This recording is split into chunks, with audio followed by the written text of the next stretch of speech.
guys, and welcome to this one. Today we're going to be treating generate subsets. And what do we mean by that? So generate subsets,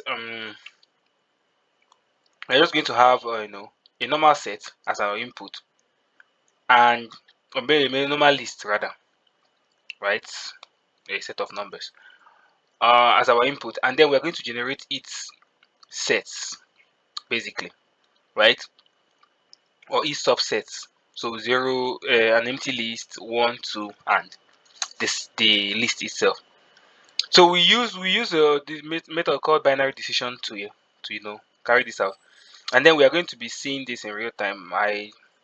You could say I've upped my game, so I'm using VS Code's debug to show us stuff as it goes through the what's it called as it goes through the recursion levels, right? Because obviously it's a tree. Recursion is a tree. We're just basically trying to see. Sorry. So we're basically just trying to see how stuff transverses over trees. And basically this time around we are not going to be selecting everything, but we're basically going to be ignoring some and selecting some in a sense. But you see what I mean by that. Now we call our final answer storage basically a result list that will hold all the sub lists or subsets. Now we call our backtracking, giving it an index and a current list that will be like maybe our sub list that we are going to be making use of subsequently to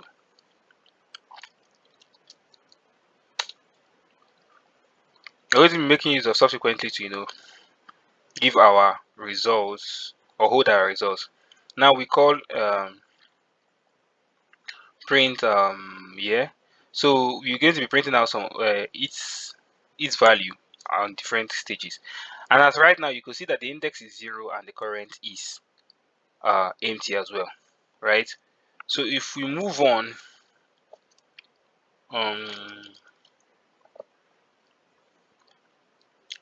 now they also have the values, right?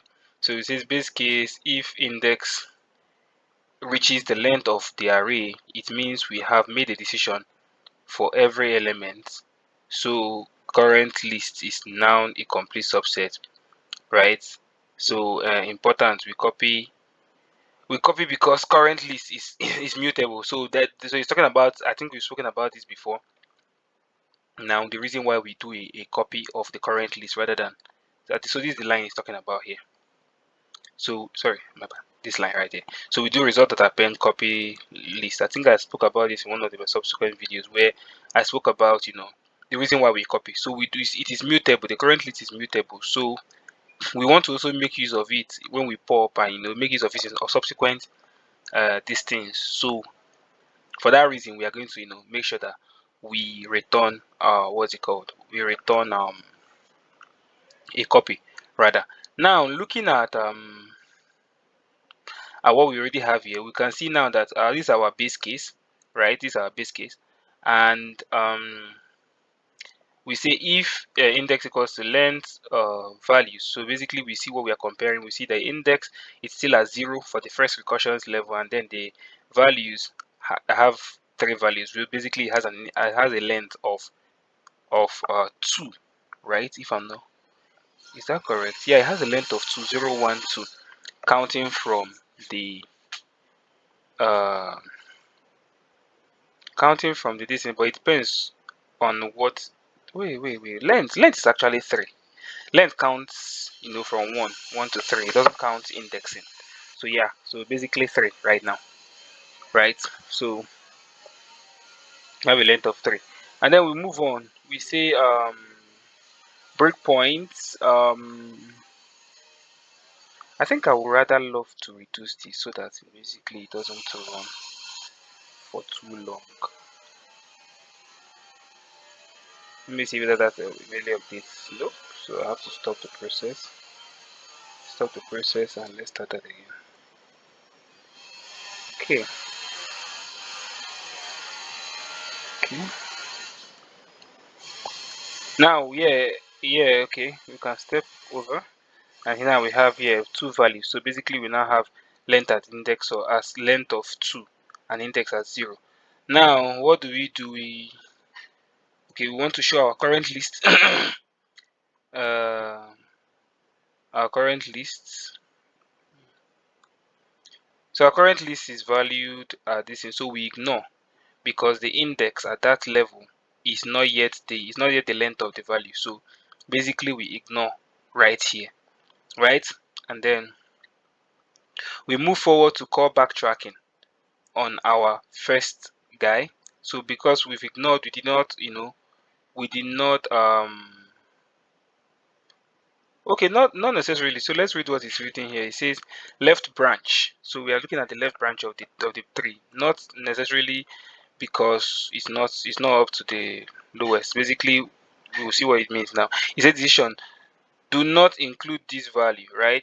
So that's the decision we took, that we will not include the value on the left. What do we mean by that? So we have value at index of 0, which is 1, right? We have values at the index of 0, which is 1, and that value is, but we are not going to include that value. We said we simply move to the next index. Say example, index at 0 index we have value 1. This branch says pretend I don't have, 1 does not exist. So basically it just ignores 1, which is the index at the index, which is the value at the index of 1, and just as we see here, and then goes ahead to call backtracking immediately, right? So let's go. So now our first backtracking, this thing obviously takes in the index. At index is 1 here, and current list is always still empty. So we step in. Now when we step into, we see some of our variables. Now our index is now 1, and we continue to see our results remain 0. We've not appended anything to it. Our values are still 1 and 0. Current list is still empty. So we close that.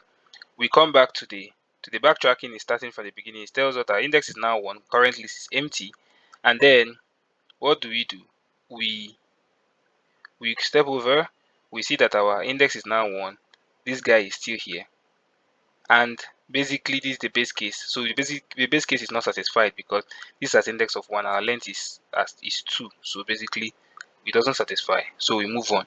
Again, it comes here and it ignores again. It says anything at the index of 1, because the left branch says, oh, I don't care about it, I'm moving on, right?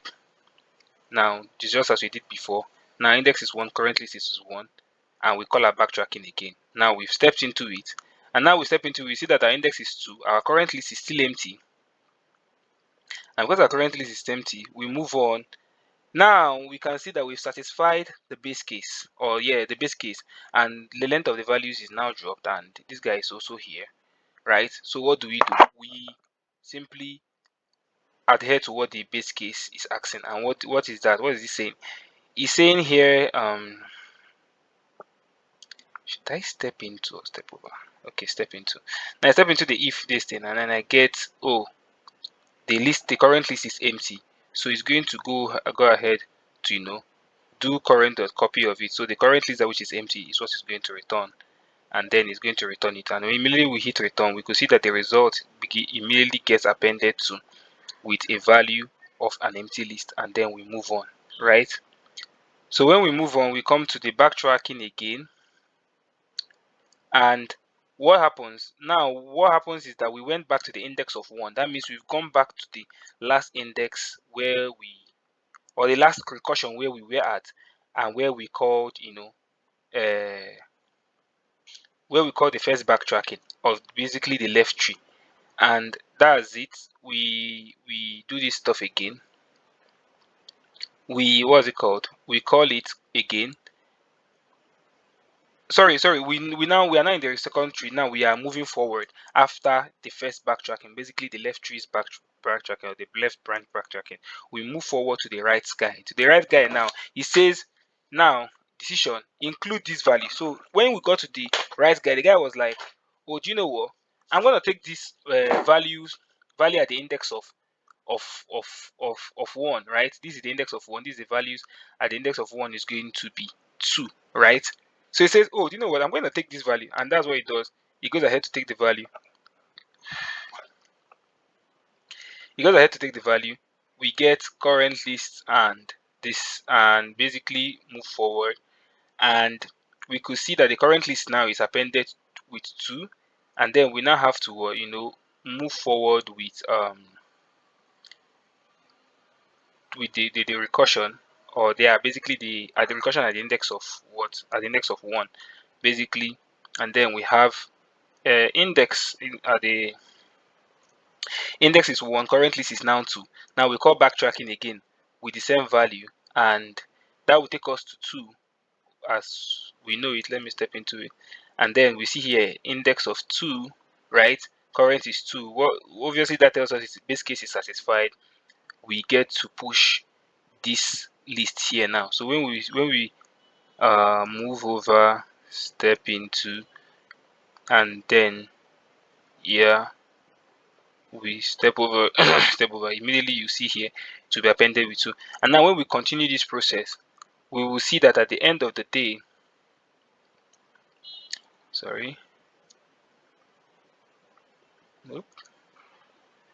So we see at the end of the day that we are going to have this stuff go on with all the recursion, and at the end of the day return us our final result, which I just skipped over for no reason. But yeah, this is the final result. You see it here as well, right? So that's basically it, and all that's all our printouts. But yeah, you see that the whole stuff is held here. So basically that's it for this one. So in a bit for more of a visual representation, we could see what we just did now here. So this is the head of the binary tree, the empty list, right? And then we move to the left, we ignore, right? And we move to the left again, we ignore. So this is the first recursion level. This is the second recursion level, where we when where the length, right, becomes equals to the index, because the index is added to, is called 1 here. So this index becomes 2 here, right? So here we ignore 1, we take 1, and then here we take 1 and we add 2 to 1, and then append. Do you get? Alright, and here you could see that 1 is ignored, but we append that, and then here 2 is. So basically that's what we just saw with the recursion 3, where it was doing that, and then we were getting the result that we were getting from our, what's it called, from our debugger tool. Muchas gracias. Auf Wiedersehen. Tschüss.